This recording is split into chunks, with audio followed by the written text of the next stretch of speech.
Ankleshwar railway station પાસે મળેલા અસહાય વૃદ્ધને આશરો હિન્દુ ધર્મ સેના દ્વારા કરાયું પ્રશંસનીય સેવા કાર્ય।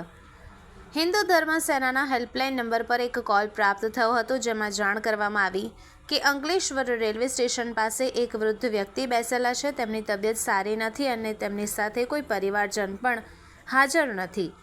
મળતા માહિતી જ હિન્દુ ધર્મ સેનાના સભ્યો તુરંત અંકલેશ્વર રેલવે સ્ટેશન ખાતે પહોંચી ગયા। ત્યાં તેમણે જોયું કે એક વૃદ્ધ કાકા બેસ્યા હતા, જેમને શારીરિક રીતે અશક્તિ લાગી રહી હતી।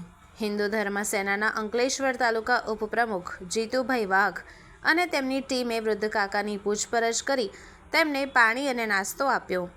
વૃદ્ધને કોઈ આશરો ન હોવાથી હિન્દુ ધર્મ સેનાના સભ્યોએ તેમને પોતાની ગાડીમાં બેસાડ્યા અને શ્રી લોક સેવા સદભાવના વૃદ્ધાશ્રમ ખાતે લઈ ગયા, જ્યાં તેઓને યોગ્ય સંભાળ મળી શકે। હિન્દુ ધર્મ સેનાના સભ્યો દ્વારા આ કાર્ય જનસેવા એ જ પ્રભુ સેવાના ઉદ્દેશ્યને પ્રતિબિંબિત કરે છે। આ કાર્ય માટે જીતુભાઈ વાઘ અને તેમની ટીમની સર્વત્ર પ્રશંસા થઈ રહી છે।